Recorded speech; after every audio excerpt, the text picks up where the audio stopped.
Koordinator Ustazah Al-Quran Inspira, kepada para ayah dan ibu wali santri SSBQ dan para ustazah pengajar Inspira Quranic Training Center.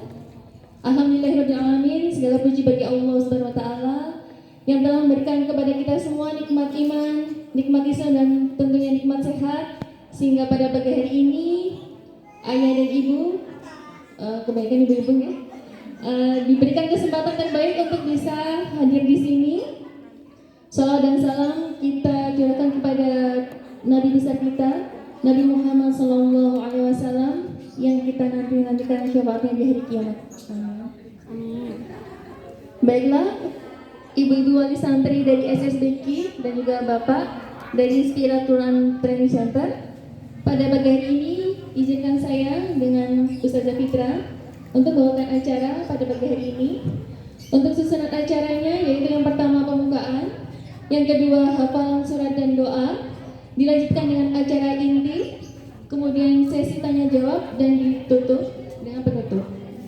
Baiklah, untuk membuka acara pada pagi hari ini, semoga diberikan kemudahan dari Allah SWT. Marilah kita bersama-sama membaca surat Al-Fatihah. Berdoa mulai. A'udzu billahi minasyaitonir rajim. Bismillahirrahmanirrahim. Alhamdulillahi rabbil alamin. Ar-Rahmanir Rahim. Maliki yaumiddin. Iyyaka na'budu wa iyyaka nasta'in. Ihdinas siratal mustaqim. Siratal ladzina an'amta 'alaihim ghairil maghdubi 'alaihim waladdallin. Alhamdulillah. Baiklah, memasuki acara berikutnya yaitu hafalan dan doa yang akan dipersembahkan oleh Ananda dari kelompok Bilik 4 yang dibimbing oleh Ustazah Robi kepada Ananda Rashid, Ananda Lintang, Ananda Ica, Ananda Abidah, Ananda Saka, Ananda Liza, Ananda Aska, Ananda Naura, Ananda Kaya, dan Ananda Arifah dipersilakan.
Baik, adik dan bunda, untuk acara berikutnya yaitu acara inti yang akan disampaikan oleh Ustazah Betty Ayu Noviani perihal penyampaian hasil belajar santri SSBQ Inspira Quranic Center. Kepada Ustazah Betty Ayu Noviani dipersilakan.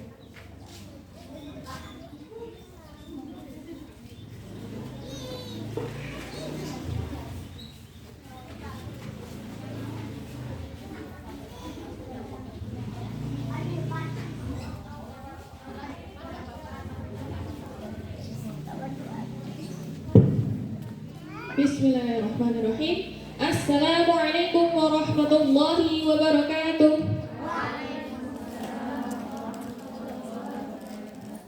Ya alhamdulillah, asyhadu an la ilaha illallah wa asyhadu anna Muhammadar Rasulullah. La haula wa la quwata illa billah. Masya Allah. Masya Allah, Masya Allah. Alhamdulillah, saya senang sekali, Masya Allah ya. Alhamdulillah, Alhamdulillah, Alhamdulillah. Kita sampaikan salam kepada junjungan kita Nabi Allah Muhammad Sallallahu Alaihi Wasallam yang senantiasa kita berusaha meneladani beliau Sallallahu Alaihi Wasallam, insya Allah. Terima kasih kepada anak-anak ya yang sudah menampilkan sedikit, Masya Allah. Dan kepada bapak, nah bapaknya satu, bapaknya Mas Abid ya, Masya Allah. Nah ini bapak tuh juga perlu tahu ibu-ibu bagaimana perkembangan anak-anak kita gitu ya. Nah, Masya Allah, saya pertama-tama sangat bersyukur sekali kepada Allah Subhanahu Wa Taala karena ya atas rahmat, atas cinta dari Allah saja gitu ya. Ada Inspira Quranic Training Center di Sedayu. Jika bukan karena rahmat Allah, saya rasa tidak akan ada Inspira Quranic Training Center di Sedayu. Nah, kemudian itu yang pertama. Yang kedua, saya sangat berterima kasih sekali karena ada guru-guru pengajar yang mau mengajar di Inspira Quranic Training Center yang memang tidak sembarangan, Bapak Ibu. Kenapa tidak sembarangan? Nah, nanti insya Allah kami sampaikan apanya itu yang lain dari yang lain itu apa gitu. Yang kedua tadi sangat berterima kasih karena rata-rata guru di tempat kami itu juga paginya mengajar gitu ya. Ada Usharti, Usasti, Usrobi itu yang mengajar di anak soleh gitu, Masya Allah. Jadi full seharian itu mengajar kerjaannya, Masya Allah, yang luar biasa gitu.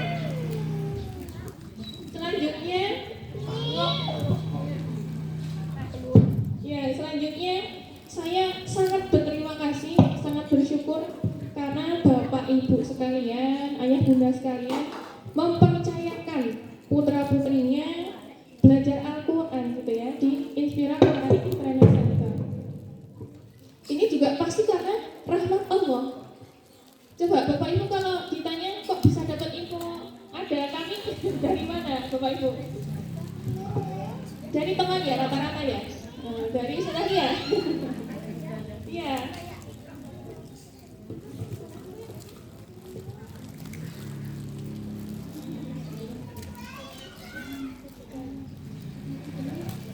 Nah, alhamdulillah, jadi sedikit saya ceritakan Bapak Ibu. Dulu saya sebelum bisa mengajar itu nih, itu kan ketika mau mengajar uni, itu kan memang harus sertifikasi dulu nih. Nah, waktu itu saya sertifikasi maju ujian tasheeh itu yang ketiga. Jadi nggak sekali datang langsung lulus saudara, ibu-ibu gitu ya, Bapak Ibu gitu. Jadi baru datang ketiga kali dan itu di saat itu saya datang pas antrian paling akhir. Posisinya ujiannya di Pondok Pesantren Al-Aiman di Kalasan, di dekat dengan Umi Daerah Yogyakarta. Nah, di sebelah timurnya. Saat itu di sebelah, jadi jajar-jajar gini, 1, 2, 3 gitu Bu. Saya di sini, kemudian yang sini Ustazah Lia sedang uji yang lainnya dan sudah selesai. Karena saya paling akhir gitu ya, saya udah ngerasa ini tinggal saya sendiri nih. Ini saya yang sangat diperhatikan. Iya, jadi merasa semua Ustaz yang uji di belakang pun ikut memperhatikan saya gitu loh. Saya merasanya seperti itu. Juga Ustazah Lia setelah selesai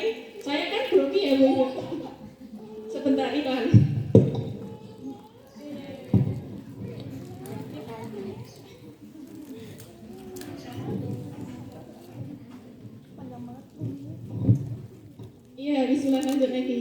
Nah, jadi saat itu saya terakhir, Ustazah Lia langsung gini, Ustazah, rumahnya mana?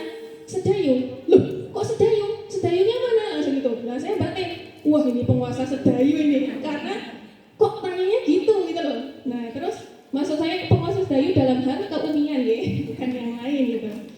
Langsung lah di situ mulai ngobrol-ngobrol. Nah, Ustazah, saya tuh nyari tempat untuk belajar Al-Quran. Kok nggak dapat-dapat? Kok ini jenengan dari Sedayu mana? Kayak gitu. Nah, berlanjut sampai sekarang, Bapak Ibu. Nah, jadi di situ awal mulanya Inspirasi Quran Training Center ini berkembang. Nah, awalnya didirikan 19 atau nggak salah ya, saya lupa ini tanggalnya, tapi Juni 2019 ini yayasan didirikan, mulai dibentuk. Nah, tetapi bertemunya dengan Ustazah Lia ini, nah itu saya lupa. Tapi ya itu pas ujian itu saya ingat betul. Nah, beliau tuh pertanyaannya, Sedayunya mana? Saya kok nggak tahu. Nah, kayak gitu loh. Nah, saya kan jadi makduk banget ya, kayak gitu. Nah, ini Masya Allah sekali. Nah, ini sebetulnya Ustazah Lia itu diundang, tapi berhalangan, jadi nggak bisa hadir ke sini. Nah, bismillahirrahmanirrahim. Kita masuk ke intinya deh, Ibu. Tadi intermezzo. Iya. Seperti apa yang disampaikan, dipesankan oleh Rasulullah SAW ya, bahwa khairukum man ta'allama Qur'ana wa 'allama. Sebaik-baik kalian adalah yang mempelajari Al-Qur'an dan mengajarkannya. Nah, kalau mempelajari Al-Qur'an, insya Allah semuanya bisa. Bisa nggak Bu? Bisa nggak Ibu? Bisa, tetapi ada syaratnya. Yang mau, nah ini, kalau nggak mau nggak bisa sampai besok. Yang mau kayak gitu. Yang penting mau dulu. Nah, insya Allah bisa belajar Al-Quran. Kemudian mengajarkannya. Nah, ini tidak bisa semuanya. Otomatis syaratnya untuk mengajarkan adalah belajar dulu dari sini. Nah, gitu Ibu-ibu. Nah, selanjutnya syarat selanjutnya apa untuk bisa mengajarkan gitu ya? Waratilil Qur'an tartila. Baca Al-Quran itu dengan tartil. Tartil itu yang seperti apa, Bapak Ibu gitu ya? Tartil itu adalah sesuai dengan hukum tajwid. Hukum tajwid, nah itu bisa diketahui ketika kita belajar. Tidak hanya dengan bagus, nada yang indah, tidak hanya itu, tapi juga sesuai dengan hukum-hukum tajwid. Nah, selanjutnya apa? Kenapa harus sesuai dengan hukum tajwid? Karena pesan dari Imam Ibnu Al-Jazari, membaca Al-Quran dengan bertajwid adalah hukumnya wajib. Siapa yang membacanya dengan tidak bertajwid, maka ia berdosa. Berdosa kenapa? Karena dengan tajwidlah Allah menurunkan Al-Quran, dan dengan tajwid pula Al-Quran sampai darinya kepada kita. Nah, kenapa kok harus bertajwid di sini, Ibu-ibu, Bapak dan Ibu-ibu gitu ya? Karena ketika membaca Al-Quran tidak berdasarkan tajwid akan menimbulkan kesalahan. Kesalahannya hanya dua, tetapi anaknya ada banyak banget. Yang pertama adalah lahan jari. Lahan jari itu adalah kesalahan yang dapat mengubah arti. Contoh kesalahannya gimana? Adalah merubah huruf. Wa dibaca fa, da dibaca za. Hati-hati. Kemudian merubah harokat. A dibaca I, U dibaca A, dan sebagainya. Nah, memanjangkan atau memendekkan harokat. A dibaca A, U dibaca U. Nah, jadi hati-hati, itu bisa mengubah arti. Nah, sekarang sudah tahu Ibu. Nah, jadi kalau sudah tahu berarti harus terus belajar lagi. Kemudian kesalahan yang kedua ini lebih ringan. Kalau kesalahan yang atas tadi ya, yang lahan jari, itu fatal Ibu-ibu, karena bisa mengubah arti. Nah, kedua lahan kafi, khofi. Nah, kesalahan yang tidak sampai menyalahi ufuro, seperti tidak membaca guna, kurang panjang membaca majais munfasil dan sebagainya. Jadi yang tahu kesalahan itu hanya orang-orang yang sudah belajar mempelajari Al-Quran lebih dalam. Tetapi sengaja melakukan kesalahan lahan khofi ini hukumnya makruh. Nah, jadi kalau kita sudah tahu, ya sebaiknya dibacanya dengan ya guna, dibaca guna. Nah, ini Masya Allah, saya ingat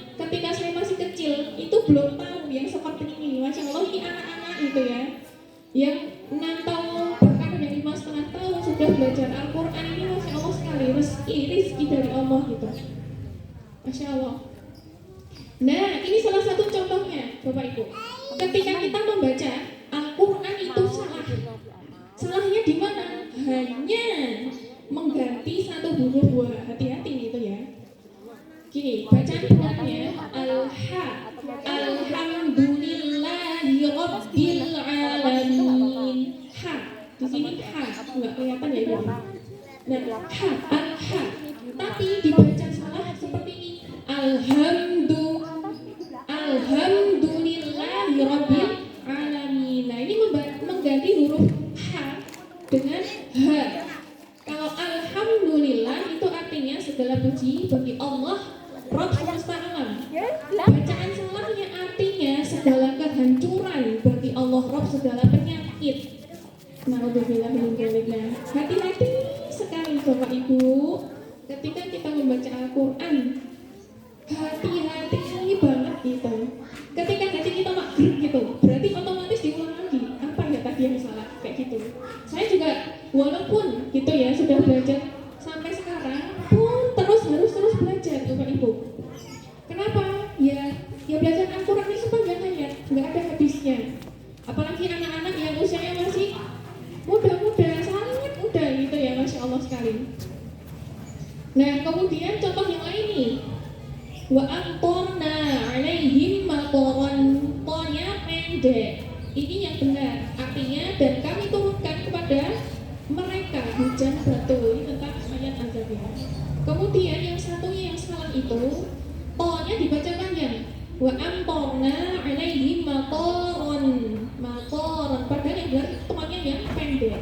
Tapi tonya dibaca panjang. Nah, maka artinya menjadi dan kami turunkan mereka bandara. Apa hubungannya itu ya? Nah, itu kesalahan mengganti ya, menambah, mengurangi, apalagi mengurangi huruf gitu ya, mengubah harokat. Nah, itu.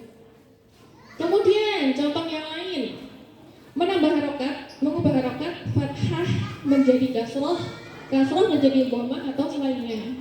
Bacaan benar, annallaha bari'um minal musyrikina wa rasuluh. Bacaan salahnya wa rasulih. Nah, lih. Padahal u yang dhammah dibaca kasroh, yang paling belakang di ujung. Nah, artinya bisa berubah. Sesungguhnya bacaan yang benar artinya adalah sesungguhnya Allah dan Rasulnya berlepas diri dari orang-orang musyrik. Bacaan salah artinya sesungguhnya Allah berlepas diri dari orang-orang musyrik dan Rasulnya. Jadi ya nggak mungkin Rasulnya kok tidak diurusi. Nah, jadi memang hati-hati banget Bapak Ibu ya. Kita mempelajari Al-Quran terus. Jadi luar biasa. Ini kalau sudah mengerti. Nah, maka diusahakan pelan-pelan ketika kita membaca Al-Quran, insya Allah. Nah, ini maka investasi terbaik Bapak Ibu sekalian mempelajari, mengajarkan Al-Quran gitu ya kepada anak-anak. Ini sangat tepat, investasi yang sangat tepat sejak dini, insya Allah. Nah, karena apa? Bapak Ibu kan sudah merasakan sendiri ya, kalau sudah berumur belajar itu kok rasanya bercampur sama berambang bawang enggak gitu, telur kok naik terus dan sebagainya, jadi udah kecampur itu. Tapi kalau anak-anak insya Allah masih nggak ada urusannya itu tadi ya, minyak naik nggak ada itu, nggak pikirin ya gitu. Nah, jadi Masya Allah. Nah, ini keistimewaan membaca Al-Quran luar biasa. Sabda Rasulullah SAW dalam hadis yang diriwayatkan oleh At-Tirmidzi, aku tidak mengatakan bahwa alif, lam, mim itu satu huruf, melainkan alif adalah satu huruf, lam satu huruf, dan mim satu huruf.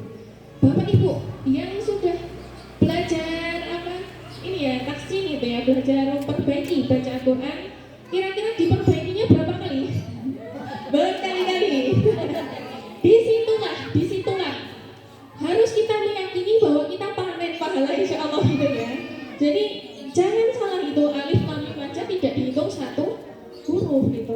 Nah, apalagi lagi sudah kurang sudah lagi sudah lagi bu belum lagi ya, itu luar biasa panen itu. Dan satu lagi, satunya kita itu belum tentu satunya Allah sama. Maksudnya bisa jadi satunya sak ciduk itu apa ya, segayung, atau satu ember, atau satu lautan, kita tidak pernah tahu. Nah, maka dari itu jangan pernah berputus asa dari rahmat Allah. Waduh, kok susah banget baca Al-Quran tuh. Wes mikir nyari kerja aja udah susah misalnya. Udahlah wes anak-anak aja. Nah, jangan seperti itu juga ibu-ibu. Justru kita harus terpantik juga ketika anak-anak kita belajar Quran. Oh, mosok saya yang malu lah gitu ya. Nah, jadi tetap punya keinginan untuk terus belajar Al-Quran. Nah, kemudian, nah ini saya baca artinya aja, bismillah. Dikatakan oleh orang yang baca menghafalkan Al-Quran nanti, bacalah dan naiklah serta tartillah sebagaimana engkau di dunia mentartilnya, karena kedudukanmu adalah pada ayat-ayat yang engkau baca atau yang engkau hafalkan. Jadi Bapak Ibu, dulu Al-Quran diturunkan itu tidak beserta tulisan, nggih betul? Betul. Jadi ditalaki atau di dikte. Nah, jadi kenapa memang diutamakan kalau bisa menghafal? Karena diturunkannya pun caranya disuruh menghafal gitu loh. Kenapa kemudian ada tulisan? Karena ya untuk menjaga supaya bisa sampai ke sekarang kita sekarang gitu ya, Masya Allah luar biasa. Nah itu atas ijtihad gitu ya, atas upaya dalam rangka menjaga Al-Quran.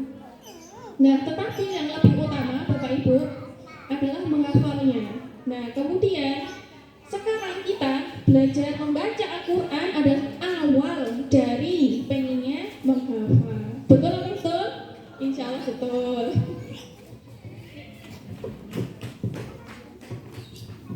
Nah, ini yang bikin saya selalu merinding.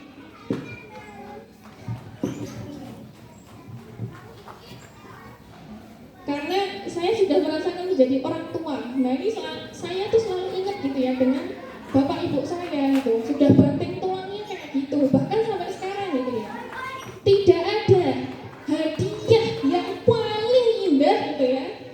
Itu besok di akhirat. Mungkin sekarang kita kayak kesusahan gitu ya. Ngasih apa sih yang sebanding dengan pengorbanan kedua orang tua kita tuh nggak ada. Nah ini udah sampai sini tuh udah ini ya. Udah emosional lah. Jadi Bapak Ibu di sini luar biasa mengajarkan Al-Quran kepada anak-anak kita yang kita mungkin ada harapan ya kepada anak-anak kita ya mereka kelak akan menghadiahi kita. Nah itu Masya Allah sekali gitu ya. Hadiahnya tuh nggak tanggung-tanggung misalnya Bapak Ibu gitu ya. Al-Quran akan datang pada hari kiamat seperti orang yang wajahnya cerah. Coba skincare yang paling mahal bisa bikin kinclongnya gimana gitu ya. Tidak akan bisa mengalahkan kecerahan wajah Al-Quran besok di hari kiamat. Buktikan Bapak Ibu, buktikan. Ayo kita buktikan bersama, bismillah gitu ya. Kita harus percaya diri. Lalu bertanya kepada penghafalnya. Al-Quran itu datang, kemudian datang kepada penghafalnya. Kamu kenal saya? Mesti kita bingungkan itu ya. Sopo iki gitu kan. Siapa ini kok kinclong banget wajahnya ketemu kita gitu kan, Masya Allah banget ya. Kemudian dia berkata, sayalah yang membuat kamu bergadang tidak tidur di malam hari, yang membuat kamu kehausan di siang harimu. Kemudian diletakkan mahkota kehormatan di kepalanya. Dalam riwayat hadis yang lain, mahkotanya itu kinclong banget ya Bapak Ibu ya. Jadi berkilau, bahkan lebih terang dari matahari. Coba deh Bapak Ibu, oh itu luar biasa. Dan kedua orang tuanya diberi pakaian indah. Kalau di riwayat yang lain kan jubah ya, jubah kehormatan.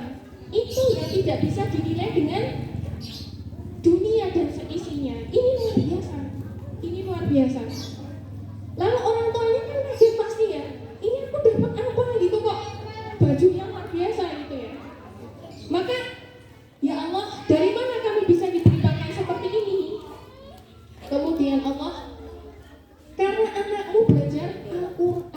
Bapak Ibu. Di sini sebabnya. Ini bukan dongeng saya, tapi ini hadis riwayat Tabrani dalam Al-Awsat. Jadi ini ada dasarnya, bukan saya mengiming-iming itu tidak. Ini warisan gitu ya, warisan dari baginda Rasulullah SAW. Ini luar biasa. Kalau kita saja tidak bergetar dengan pesannya Rasulullah, nah bagaimana kita kok percaya akhirat? Nah di sini kita dipertanyakan. Nah ya semoga kita tidak termasuk gitu ya dengan orang-orang yang lalai. Nah di sini Bapak Ibu. Nah sekian pemateri Insya Allah. Sekarang kita masuk ke intinya Bapak Ibu.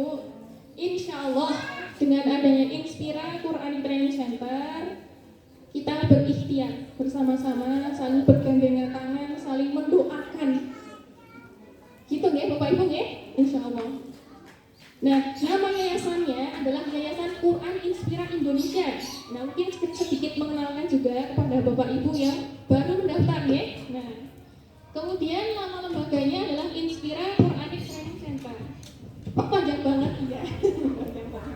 Nah, ini didirikan pada hari Rabu 24 Juni 2019 atau Zulqa'dah. Kemudian Kemenkumham ini alhamdulillah sudah legalnya sudah semuanya, insya Allah sudah semuanya dengan nomor tersebut gitu ya, Akta Notaris Indra Purnomo tanggal 16 Oktober 2020. Kemudian juga sudah terdaftar di Kemenak Bantul dengan nomor tersebut. Dan yang pusat itu di sini, di pojok sana ya Bapak Ibu biasa nyebut gitu. Di Perumahan Gria Kencana Permai Blok C6 nomor 12. Nah, kemudian ada satu cabang Bapak Ibu di Sayegan, di Meringsingan. Nah, nomor admin ada dan medsosnya tersebut. Nah, kemudian ini, nggak kelihatan ya. Nah, jadi Ustadz Akbar ini adalah pembina kami, yang beliau adalah pembina tartil. Jadi Inspira Quranic Training Center ini langsung diawasi, langsung dibina oleh pembina dari UMI daerah Yogyakarta, yaitu Ustadz Akbar Sandro Yudo Diharso. Kemudian pembina lapangan, nah itu Ustadzah Lia Pamungkasari yang setiap pekannya membina kami. Kemudian Dewan Pengawas ada Pak Adi Nur Aziz, Pak Kasiman, Pak Nugroho, Pak Sumedi Pak Sugeng, semua pengurus RT 37 ya yang mengawasi gitu ya. Kemudian ada saya Betty Ayunoviani yang diamanahi menjadi ketua direktur itu ya. Kemudian ada Usfitra, ini rumahnya mana sudah? Diminta. Ya, diminta. Rumahnya tidak dibawa betul. Kemudian ada bendahara adalah Usharti lambaikan tangan ya. Rumahnya di Sungkapan ya, sudah ya. Ya, kemudian ada Us Asti, lambaikan tangan Us ya. Us Asti ini rumahnya paling dekat loh, Bapak Ibu, paling dekat. Yaitu di mana yang tahu? Iya, dekat Mirota gitu ya. Dekat Mirota ini paling dekat ini. Iya, Masya Allah. Kemudian ada yang divisi ini yang dewasa ya, belajar baca Al-Quran. Itu ada Ustadzah Robi. Nah, tadi yang di sini ngarahkan anak-anak tadi ya. Itu rumah beliau di mana Ustadzah? Di Dingkian. Kemudian aktivitasnya tadi ya sebagai guru TKIP anak soleh, Usharti juga. Kalau Usfitra ini berdagang, bisnis dan mengajar. Nah, kemudian ya divisi taksin tadi ada Ustadzah Lia yang benar-benar ini ya menjaga standarnya kelulusan di Inspira Quranic Training Center. Kemudian di divisi PBI adalah kelas perbaikan bacaan Al-Quran untuk calon atau calon pengajar. Nah itu saya. Kemudian ada divisi mitra dan jaringan. Itu ada Ustadzah Anissa. Nah, Ustadzah Anissa ini ini yang paling dekat deh salah. Tadi yang paling dekat tuh bukan yang pasti. Ini yang paling dekat ini di Mangguwo Ustadzah. Bapak Ibu. Mangguwo di tepatnya di Miten Kenayan, ya Domartani Ngeplak. Nah, beliau memang fokus di Inspira insya Allah. fokus mengajar di Inspira. Jadi melayani yang privat-privat. Sampai ke tempel loh Bapak Ibu. Iya, sampai ke tempel. Sampai ke Sewon. Jadi sampai mana-mana. Itu yang Ustazah Nisa. Kemudian ada lagi, nah ini Ustazah Atika enggak hadir kayaknya. Ustazah Atika, nah ini yang paling jauh lagi, paling jauh enggak deh. Oh ya, ini paling jauh nih, rumahnya aduh pojok ya, dari Inspira. Nah Ustazah Atika di paling pojok yang C6 nomor 1 maksud saya. Nah itu Ustazah Atika. Nah beliau di PJ-nya di TPA Al-Muhajirin. Nah kemudian koordinator pengajar saya dan ada tim pengajar, karena sudah disebutkan semua ya saudara ya. Yang lain yang tidak bisa hadir itu, sudah kok, yang ini hanya, ini Ustazah Yuli Yusinta. Nah beliau itu habis ini cuti lahiran, jadi masih menyesuaikan, seperti itu belum bisa ke Inspira lagi. Itu Ustazah, Bapak Ibu. Nah kemudian, alhamdulillah hingga hari ini terdapat 72 santri. Jika datang semua yang belajar terbagi dalam 2 sesi jam pembelajaran. Sesi 1 15.30 sampai 16.30. Kemudian sesi 2 16.30 sampai 17.30. Nah, insyaallah. Kemudian pembelajaran didampingi oleh 4 guru yang semua telah tersertifikasi UMI. Alhamdulillah. Dan alhamdulillah lagi gitu ya, orang tua mendukung. Kalau libur nggak ada yang protes. Kok gitu, insya Allah belum ada sampai sekarang. Tapi nggak tahu ya di belakangnya. Insya Allah tidak ada yang di belakang, di depan semua. Gitu ya, insya Allah. Nah jadi liburnya kami gitu ya, memang dari Ustaz Akbar ya, itu berpesan. Ngaji itu nggak ada liburnya. Kalau ngaji yang udah 4 hari itu aja masih geratul-geratul, apalagi sering liburnya. Nah di situ, jadi mohonkan doanya, liburnya hanya Idul Fitri dan Idul Adha. Gitu nggih, Bapak Ibu nggih, insyaallah. Nah kunci metode UMI ini ada metode, guru dan sistem. Jika ketiganya ini tidak berjalan dengan baik, maka ya hasilnya tidak standar. Nah maka kenapa kami mengupayakan ada pertemuan wali santri dalam rangka mensinkronkan, nah ini ketiga hal ini, metode, guru, dan sistem. Nah dalam sistem ini ada peran orang tua, peran wali santri. Nah jadi mari kita bersama-sama merenungi, bukan merenungi nasib ya, tapi merenungi bersama ya ini pembelajaran Al-Quran anak-anak kita insya Allah. Nah dalam metode alhamdulillah SSBQ, Sekolah Sore Baca Quran, dalam pengawasan atau disupervisi langsung oleh pembina tartil. Tadi ya sudah saya sampaikan. Yang merupakan trainer UMI daerah Yogyakarta, jadi langsung terawasi. Kemudian guru alhamdulillah sudah tersertifikasi semua. Dulu awalnya belum. Kenapa kok harus tersertifikasi? Karena guru itu ada standarnya. Kemudian mengikuti pembinaan rutin pekanan yang didampingi langsung oleh trainer UMI daerah Yogyakarta, sehingga terjaga dan terstandar sesuai dengan mutu guru UMI. Nah ini Bapak Ibu ketika pengen tahu standar guru UMI itu seperti apa, jadilah guru UMI. Setuju? Setuju, ayo Bu. Tanya sendiri, dijawab sendiri. Nah dalam sistem insya Allah Inspira Quran Training Center selalu berusaha bismillah menerapkan arahan-arahan UMI dalam proses belajar dan mengajar. Akan tetapi, nah ini dalam melaksanakan sistem harus didukung oleh semua pihak. Nah ini calon pemimpin masa depan, nggak apa-apa, dibiarkan aja. Manajemen, nah ini satu, manajemen alhamdulillah sudah terkondisikan. Ya kami ya, manajemen internal gitu ya, eksternal itu dari UMI daerah. Kemudian lingkungan setempat, perizinan insya Allah sudah beres semuanya. Guru alhamdulillah sudah tersertifikasi semua. Nah, poin keempat dan kelima, orang tua dan santri. Nah ini apakah sudah benar-benar mendukung? Nah ini perlu kita evaluasi bersama insya Allah. Nah santri ini sebagai peserta. Bagaimana peserta itu bisa mengikuti dengan sebaik-baiknya apabila semua pihak ini mungkin belum terlalu mendukung misalnya. Nah, jadi kita semua harus saling mendukung. Oke, Bapak Ibu setuju ya? Kok nggak ada suaranya? Setuju, alhamdulillah. Ini pada belum sarapan ya? Oh, ya kan nanti Bu. Nah, ini tentang legalitas. Nggak kelihatan ya, mohon maaf ya. Kemudian, nah ini. Kami sangat membutuhkan dukungan orang tua dalam hal satu, pendampingan monitoring belajar santri. Contohnya, nyatanya seperti apa? Bapak Ibu kan putra-putrinya dibawain buku ini ya, prestasi ya. Nah, di sebelah kolom guru yang di bagian kotak disimak itu, saya nggak bawa ini. Nah, itu ada kolom paraf orang tua. Cara mengisinya itu ada loh, ini saking siapa tahu saya lupa namanya, Ananda siapa saya lupa.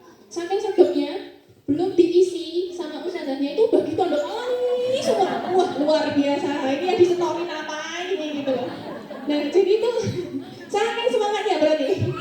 Jadi ngaji terus gitu ya berarti, luar biasa. Nah, jadi di kotak orang tua ini setiap hari ketika Ananda itu belajar di Inspira, pulang itu disetorkan dulu, waktunya bebas monggo, senyamannya. Biasanya ada gerakan gemar mengaji ya, gerakan maghrib mengaji. Nah, bisa itu dibuat suasana maghrib mengaji yang sambil menunggu waktu isya gitu ya. Itu yuk ngaji semuanya yuk misalnya. Jadi HP disingkirkan. Nah ini sekarang tuh HP. Nah, misalnya pas di situ, yuk Mas, Mbak, tadi belajarnya apa? Nah, Bapak Ibu menyimak yang tadi dipelajari satu halaman. Tek tek tek tek tek tek. Nah, orang tua otomatis ikut belajar. Yakin ya, saya yakin itu. Saya yakin 100% ketika ini tadi cara mengisinya betul. Nah, kalau cara mengisinya aja nggak betul, nah ya tadi udah diisi. Nggak tahu itu Anandanya sendiri yang tanda tangan, apa itu orang tuanya, saya kurang tahu ya. Nah, jadi seperti itu.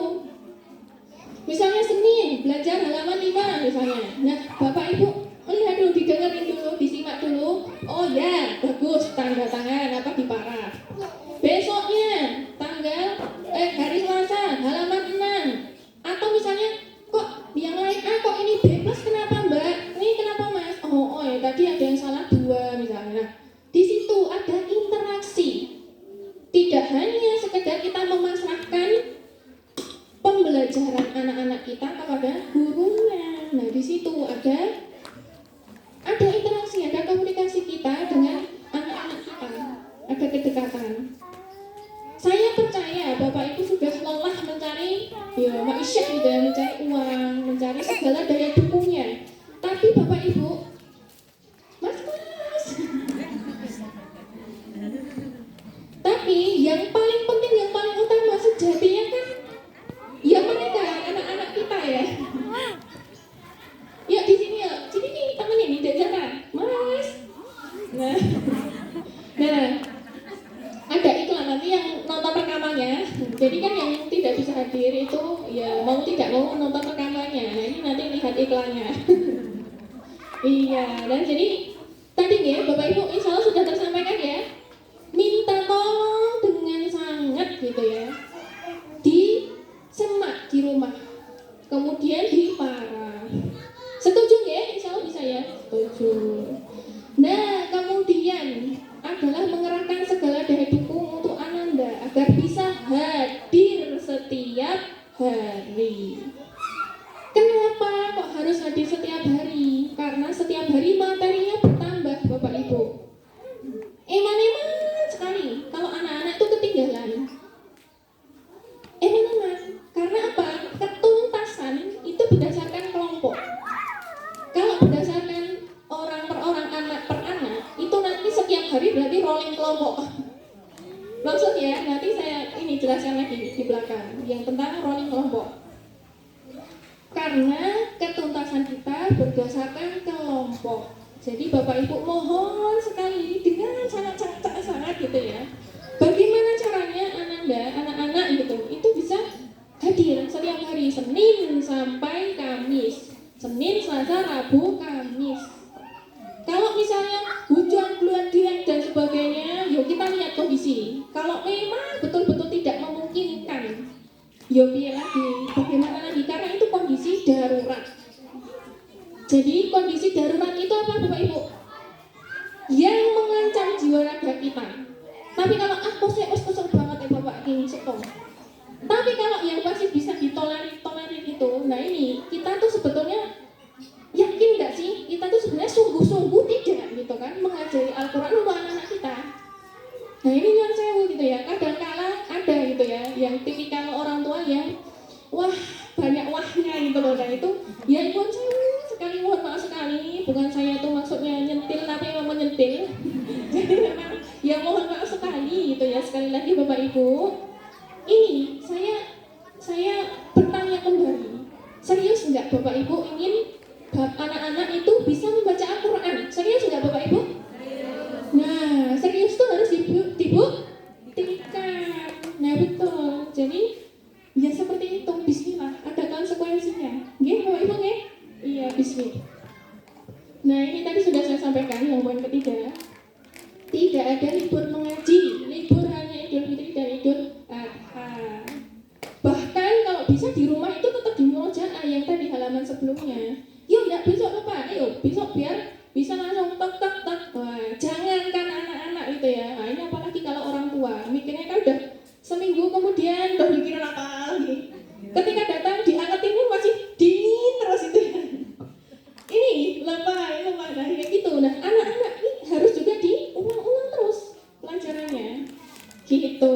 Nah kemudian ini tidak kalah penting adalah selalu menyemangati, memahamkan Ananda untuk bersemangat mengikuti pembelajaran. Nah pasti kan anak-anak ada kalanya ya, pastilah ada kalanya. Apalah ngantuk ini, apalah gitulah, mesti itu ada kalanya. Dan juga bagaimana orang tua, Bapak Ibu sekalian bisa memahamkan ke Ananda, di sana itu hanya 60 menit belajarnya loh. Yang serius ya, menaati guru, menaati peraturan. Saya tuh kadang suka eman-eman, terutama kelasnya USRT. Mohon maaf ini harus disampaikan. Kenapa? Ya sebetulnya ini juga kami sampaikan juga ya, nggak apa-apa terbuka, harus terbuka. Ustadz Akbar itu pernah menyampaikan dulu, kalau bisa membuka itu untuk usia yang sudah bisa serius belajar, minimal 6 tahun. Tetapi ada beberapa gitu ya, orang tua tuh yang jawabnya, sini tuh anak saya udah bisa baca Quran, bisa abatannya udah bisa, tapi umurnya masih 5 tahun, ada juga yang 3,5 tahun masih ngajiin, Masya Allah luar biasa. Saya sampai gini, ya bagus alhamdulillah gitu kan, hanya saja ketika di kelas, nanti satu anak ini bisa mengalahkan yang banyak anak gitu loh, karena gurunya jadinya ngomong kan gitu ya. Nah di situ Ustaz Akbar itu sudah pernah menyampaikan, ini contohnya belum bisa serius, mungkin secara kecerdasannya sudah sangat bisa menangkap abata itu. Ada ini juga kan sering mendengarkan ya, bisa udah bisa, tetapi ketika disuruh serius duduk 60 menit, apakah bisa? Nah ini dia. Nah maka dari itu ya mohon maaf gitu ya, khususlah ya Ustati ini harus bersabar gitu, karena apa? Ya jangankan gurunya yang bersabar, ini orang tuanya pun juga harus bersabar mengingatkan, Dek, Mbak, Mas gitu, kalau di sana ngajinya yang serius gitu ya, menaati Usarti, Usrobi, Usasti, Uspitra. Nah, jadi hanya 60 menit itu cuma sebentar loh, ngaji itu menyenangkan. Nah, di situ gimana caranya bisa memahamkan Ananda menaati guru dan menaati peraturan. Nah, peraturannya contohnya apa? Sikap siap. Itu peraturan yang paling ringan. Gimana caranya kalau segini gitulah, jempalik dan sebagainya, itu luar biasa. Ya mohon maaf sekali gitu ya, ini bisa jadi mungkin bisa fokus 5 menit tapi ya 45 menit lainnya itu rame dan sebagainya. Nah ini dia, ini sebagai evaluasi kita juga, kami ya dari Inspira, bahwa ternyata benar nasihat dari Ustaz Akbar itu benar gitu ya. Kita harus ya gini aja, karena sudah terjadi gitu ya. Nah kita harus saling sama-sama menyadari, jangan kemudian memberikan harapan yang terlalu tinggi gitu ya kepada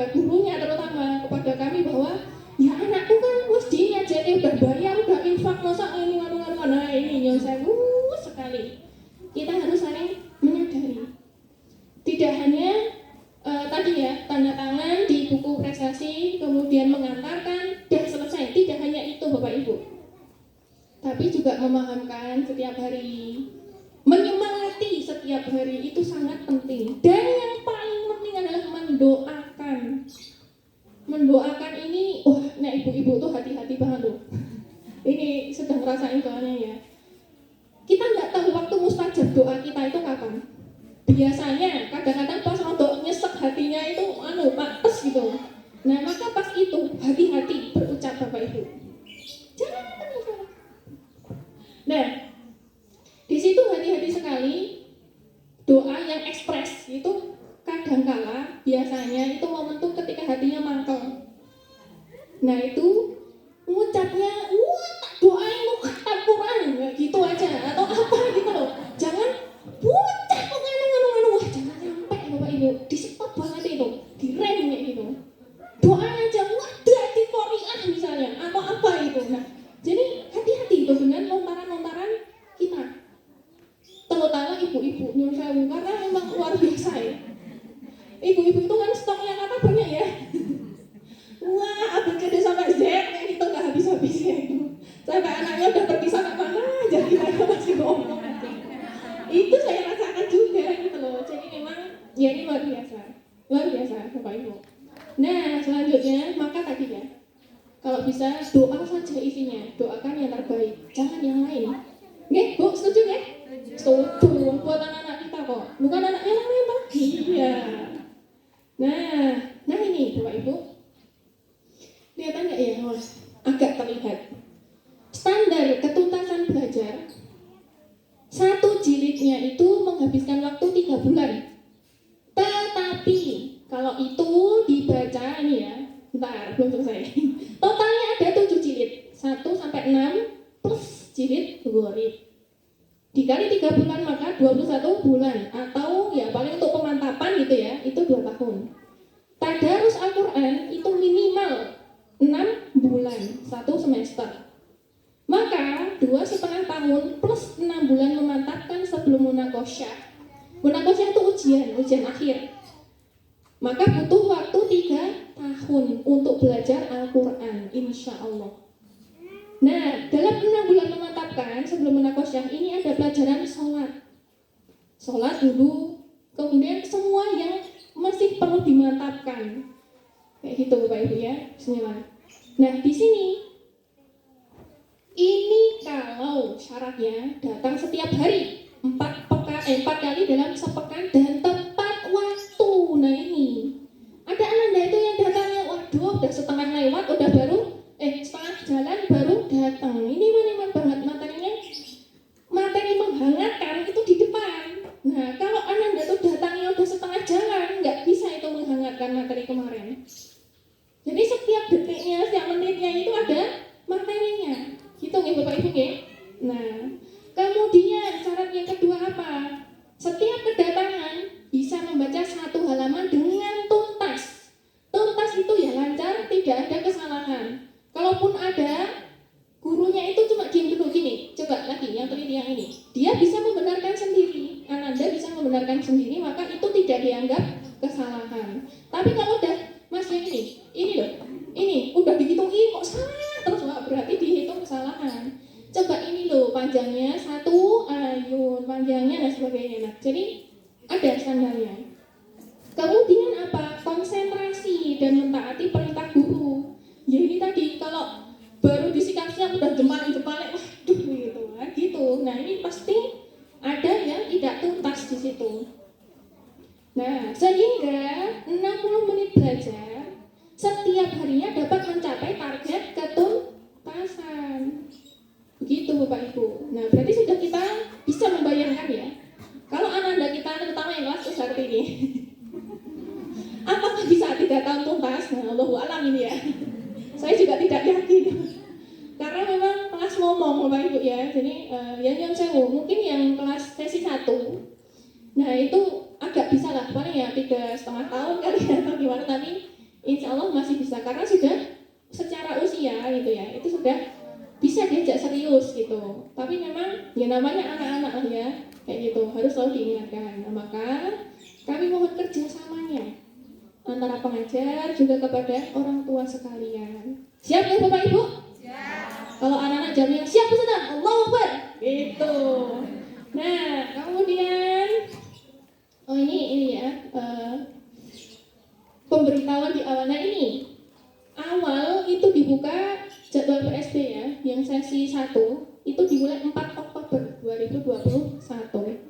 Nah, maka jika 3 tahun, ya tinggal dihitung awan nggih. 2024. 4 Oktober jika tuntas tadi syarat-syaratnya terpenuhi. Nah, ketika syaratnya tidak terpenuhi ya maju mundur atau mundur ya kita mundur. Kemudian untuk sesi 2, nah ini sesi 2 enggak ada tanggalnya. Ini mengikuti. Nah, apabila Bapak Ibu selama proses belajar terdapat santri yang tidak bisa mengikuti standar, maka akan ada pengelompokan ulang secara berkala.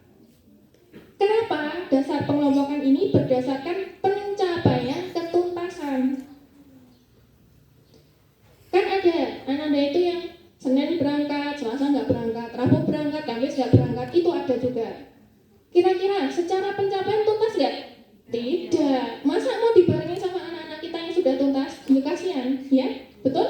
Betul. Nah, jadi mau tidak mau harus ada pengelompokan ulang. Nah, yang saya mungkin anak-anak yang sudah ujian naik jilid kemarin ya, mungkin ada yang belum tuntas. Kita evaluasi lagi, ini yang salah atau apa yang perlu diperhatikan. Apakah benar gurunya yang nggak bisa ngajar?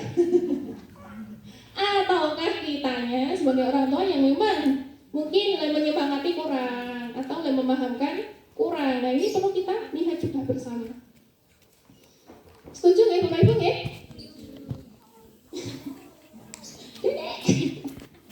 Nah, kemudian mohon maaf ini banyak pengalih perhatian. Nah, itu tadi dasar pengelompokan adalah berdasarkan pencapaian ketuntasan. Maka butuh kerjasama dari orang tua wali santri agar dapat memahamkan dan mendukung penuh Ananda tentang konsekuensi bila tidak mentaati aturan atau standar yang ditetapkan. Apa aturannya? Nah, Bapak Ibu nyangoni tahu ya? Memberi pesan, bukan sangu uang ya, tapi memberi pesan kepada Ananda sebelum berangkat. Nanti ngaji di Inspira itu yang serius ya. Ikutin apa kata ustazah. Nah, di situ salah satu dari mentaati peraturan. Dan itu aja. Ketika ustazahnya ngajarin, ketika ustazahnya nunjuk yang dibaca dan sebagainya, udah ikutin aja. Nggak aneh-aneh peraturannya, hanya ngikutin kelas aja. Gitu, ya Bapak Ibu ya? Iya, bismillah.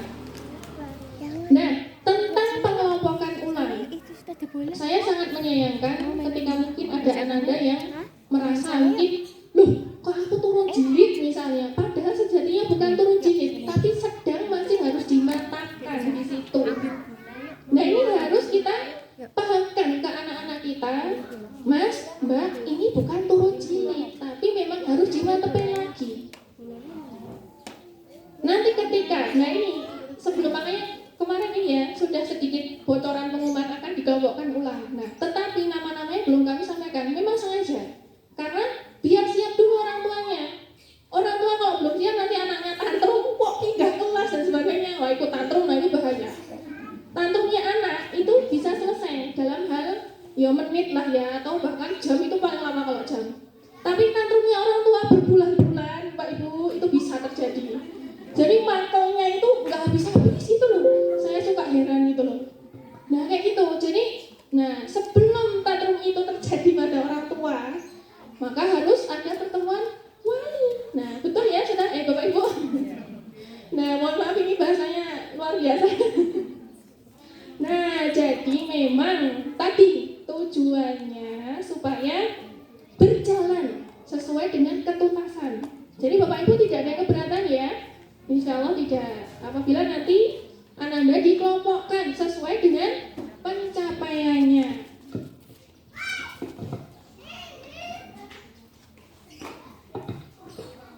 Nah, Jadi mohon sekali dengan sangat itu dipahamkan anak-anak gitu ya, kemudian didukung penuh gitu. Enggak apa-apa, itu tangganya memang harus dimantepin lagi gitu, biar baca Qurannya mantep bener. Terus ketika besok, ya itu seperti yang tadi yang Bapak Ibu saksikan ya, Ananda gitu.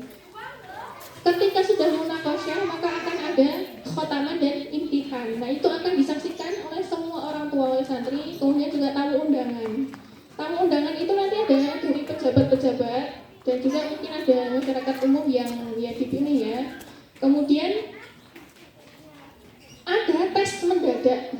Tes mendadaknya suruh baca surat apa misalnya, apa, dibaca apa. Nah, jadi ada tes mendadak di publik. Dan itu kalau besok masih itu kan gimana? Nah, jadi daripada malunya besok, mending sekarang dimantepi.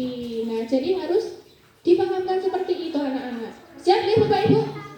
Siap, insya Allah, masya Allah. Nah, alhamdulillah. Nah ini yang terakhir Bapak Ibu. Bedanya Umi, ngaji Umi sama yang lain itu apa toh? Di sini, inilah sistem. Jadi di Umi, di metode Umi itu ada 7 program dasar. 1 tashih. Nah, kalau anak-anak tashihnya kemarin assessment test. Nah, itulah tashih. Kalau untuk dewasa, tashihnya ya maju ke sana ya, kalau ada pengumuman tashih gitu ya, ujian, kita dites seberapa sih sekarang bacaan Quran kita menurut Umi itu di jilid berapa. Nah, ketika sudah tahu jilid berapa, maka tahsin. Nah, tahsin ini proses perbaikan bacaan Qurannya. Di jilid itulah kita mulai mengaji. Nah, anak-anak juga seperti itu kemarin ya.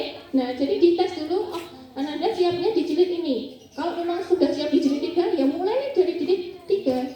Tidak harus dari 1, tidak.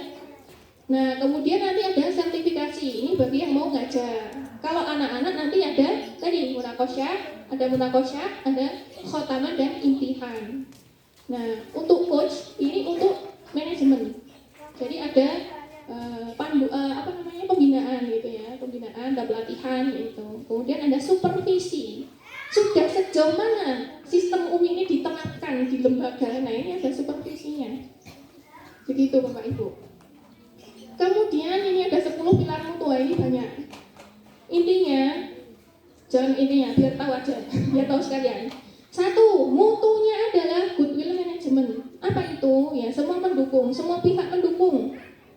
Lingkungan mendukung, Bapak Ibu mendukung, perizinan mendukung, semuanya beres. Coba bayangkan kalau kita jalan asal jalan, dikirain apa macam-macam ya. Padahal belajar baca Quran aja, iya kan? Nah, ini goodwill management ini penting. Yang kedua, sertifikasi guru. Jadi guru harus terstandar. Bagaimana bisa mengajarkan ketika guru itu ya belum belajar, kemudian belum distandarkan? Pasti hasilnya beda-beda, betul? Betul. Ada yang ketukannya tuh tak tak tak. Kalau tidak standar ada yang tak tak tak. Nah itu bisa jadi, ya kan? Nah jadi standarisasi itu adanya di sertifikasi guru. Kemudian tahapan yang baik dan benar. Tahapannya yang bagaimana ini? Tahapan proses yang biru. Ada pembukaan. Nah ini kalau 60 menit anak-anak itu bisa datang pas 60 menit dapatnya, maka semua tahapan ini bisa didapatkan dengan baik, benar, runtut. Ini ada pembukaan, ada apersepsi. Apersepsi itu apa? Kemarin yang sudah dipelajari dipanaskan. Hafalannya juga, kemudian yang peraga, nah seperti itu. Kemudian ada penanaman konsep. Nah, penanaman konsep ini adalah belajar materi baru. Nah, jadi ketika setiap datang kok kelewatan materi baru di depan, eman-eman banget Bapak Ibu. Seperti itu. Jadi bagaimana diusahakan anak-anak itu datang tepat waktu, full 4 kali pertemuan dalam sepekan. Kemudian nanti ada pemahaman konsep. Nah, pemahaman konsep tuh sebelum masuk ke jilid atau pas di jilid juga bisa ya. Baca bareng dulu, baca bareng biar telinganya tuh familiar. Tak tak tak tak tak tak tak tak tak dan seterusnya, kanan kiri depan belakang nggak ada, kanan kiri kayak gitu terus sampai baru masuk ke dijilid. Nah, barulah nanti dicek satu-satu dijilid. Anak sudah bisa atau belum? Itu dijilid. Dulu pas awal-awal saya ingat ya, ada yang anak itu masih diurai. A, ba, ta, nah itu ada. Ta, sa, ja, ta, sa, ja, itu masih ada seperti itu. Tapi anak-anak ini sudah berproses. Nah, pelan-pelan namanya juga belajar. Tapi ada juga yang ketukannya beda. Nah, jadi memang yang menstandarkan adalah gurunya. Tetapi tidak hanya gurunya yang berperan penting, tapi ya tadi orang tua juga, anaknya juga. Kemudian target jelas dan terukur. Nah, pilar mutu yang keempat. Target jelas tadi sudah jelas. 3 tahun bilanya tadi harus terpenuhi. Kemudian yang 5, nah ini mastery learning. Jadi memang kalau ini bab manajemen ya bahasanya. Jadi memang kita harus terus belajar, intinya seperti itu. Jadi tidak hanya mengajar, tetapi juga kita para pengajar pun harus terus belajar.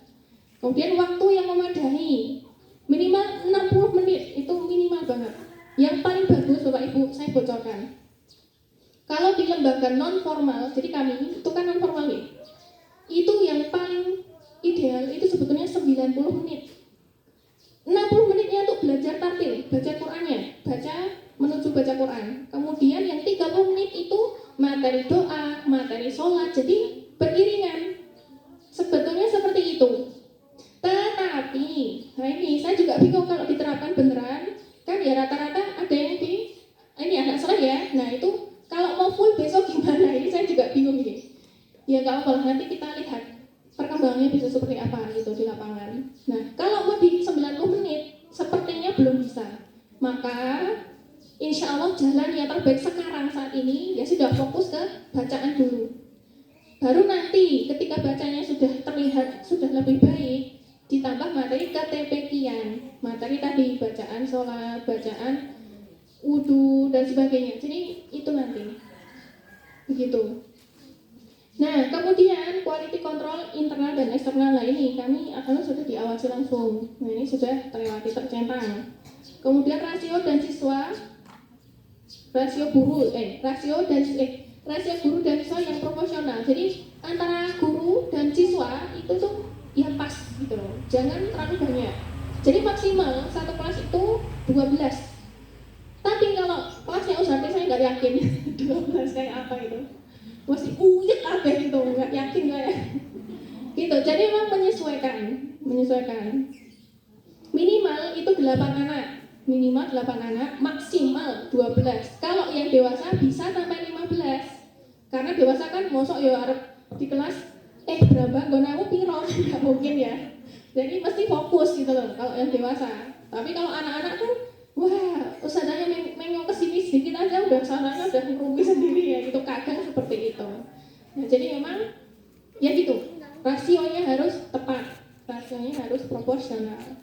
Kemudian progress report setiap siswa. Nah itu ada buku prestasi. Nah tadi Bapak Ibu minta tolong sekali ya, semoga teringat. Tadi ya di semak kemudian di paraf di rumah. Siap ya Bapak Ibu ya? Ya, insyaallah, alhamdulillah. Nah yang terakhir koordinator yang handal. Nah, maksudnya gimana? Saya juga nggak tahu. Nanti ini sudah dia yang menjelaskan. Nah, jika ketiganya ini diimplementasi, maka nah ini 7 hal ini insya Allah akan tercapai. 1, kepastian hasil. Hasilnya tuh jelas. Seperti yang singkat tadi yang Bapak Ibu saksikan. Kira-kira hal itu akan bisa terjadi tidak apabila kelasnya Usrobi itu tidak berjalan gitu loh dalam hal ini ya, apa ya istilahnya itu anaknya datang satu gitu. Maksudnya nggak langsung gerak kayak gitu loh, datang terus tuntas. Nah, apakah bisa terjadi kalau tidak tuntas? Tidak. Ya tadi agak lupa dikit, nggak apa-apa ya dimaafkan ya. Masih ini baru sebentar kok.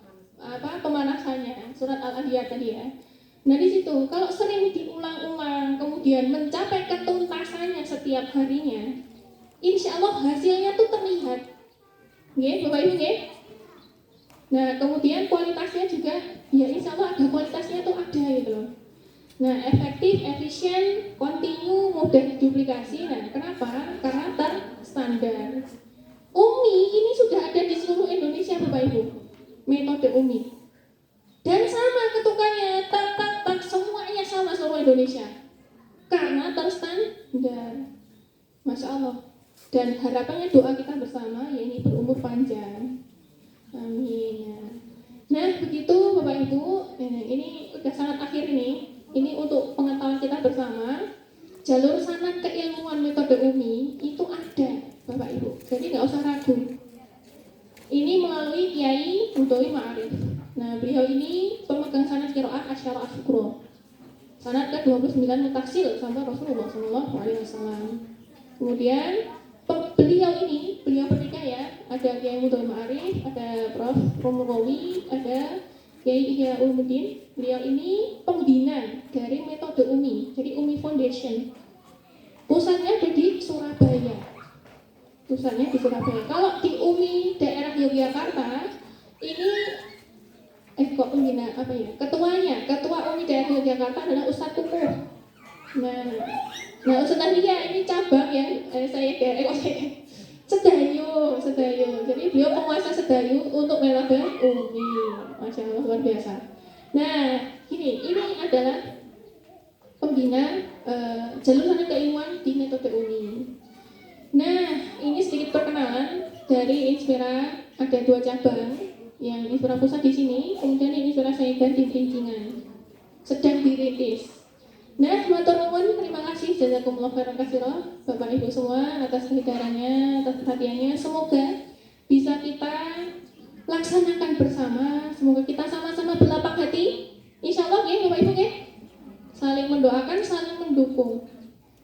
Begitu dari kami. Mungkin ada yang ingin disampaikan. Untuk pengelompokan siapa-siapa namanya, insya Allah akan disampaikan segera. Karena kemarin sudah usia juga yang kelasnya Usfitra dan Ustati juga. Semua anak-anak sudah usia. Nah ini karena ada perbedaan ketuntasan, maka mau tidak mau ada pengelompokan ulang. Gitu. Bapak Ibu ada yang mau ditanyakan atau disampaikan, monggo dipersilahkan. Bila tidak ada, ditutup aja. Sudah tidak ada? Tidak dipaksa kok. Sahabat baiklah, terima kasih dari saya. Mohon maaf banyak kurang kesalahan. Sekali lagi terima kasih atas dukungannya Bapak Ibu semuanya. Kita jangan berhenti berdoa dan memohon kepada Allah Subhanahu wa taala semoga diberikan kekuatan, kesabaran dalam mendampingi putra-putri kita supaya bisa lulus membaca Al-Qur'annya sampai tuntas. Amin amin amin. Sekian dari saya. Wassalamualaikum warahmatullahi wabarakatuh. Alhamdulillah, untuk acara ini sudah disampaikan oleh Ustazah Betty Ayu Noviani. Mungkin untuk Bapak dan Ibu ada yang mau disampaikan? Pertanyaan atau mungkin saran? Tidak ada? Baiklah, untuk acara pada siang hari ini kami tutup. Alhamdulillah, acara berjalan dengan lancar. Terima kasih atas kehadiran Bapak dan Ibu. Dan sekali lagi kami mohon kerjasamanya supaya anak-anak bisa terus mengaji dengan lancar ya Bapak dan Ibu. Dan jangan lupa juga untuk selalu memonitoring proses belajar mengajar anak-anak di rumah ya. Baiklah, untuk penutup marilah kita bersama-sama membaca doa penutup majelis dan tahmid. Subhanakallahumma wa bihamdik asyhadu an la ilaha illa ant astaghfiruka wa atubu ilaik. Walhamdulillahi rabbil alamin. Sekian dari kami, mohon maaf jika banyak kekurangan dan kesalahan. Billahi wa taufiq wal hidayah. Wassalamualaikum warahmatullahi wabarakatuh.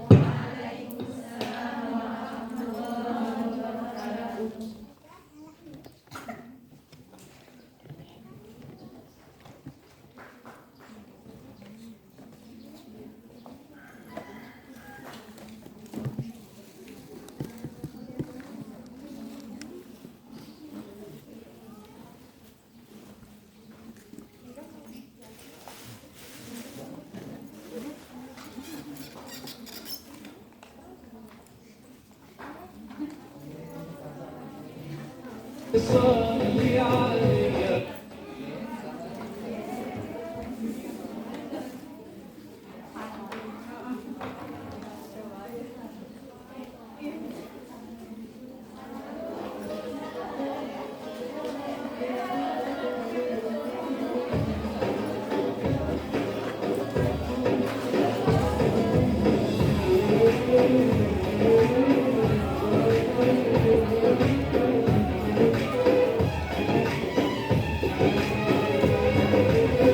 مولاي صل وسلم دائما ابدا على حبيبك خير الخلق كلهم. مولاي صل وسلم دائما ابدا على حبيبك خير الخلق كلهم. يا رب صل عليه، يا رب صل عليه، يا رب صل عليه صلوات الله عليه.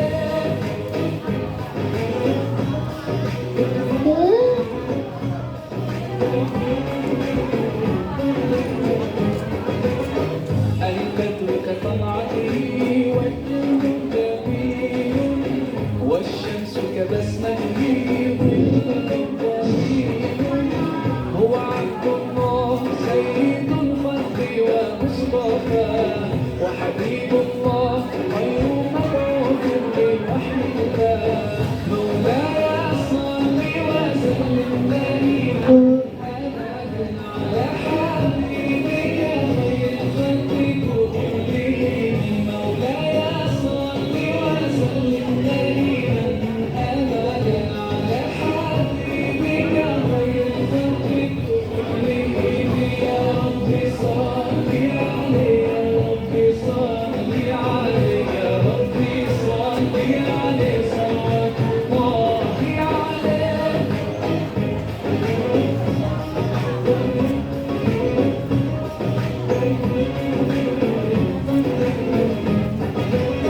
هو خير عباد الله خير البرايا حي فينا بالله كل وصايا.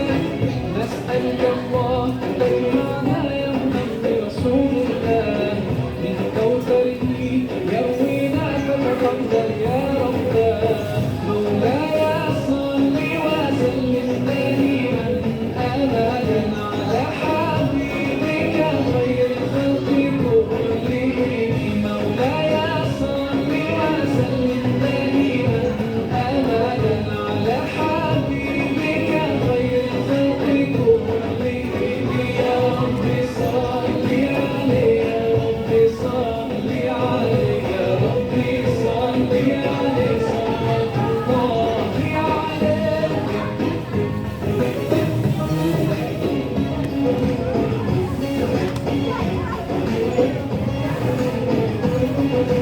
طاهر قلبي نقي ذاكر لله المصطفى الصفي صلى عليه الله. أخلاقه وسبحانه سبحان من سواه.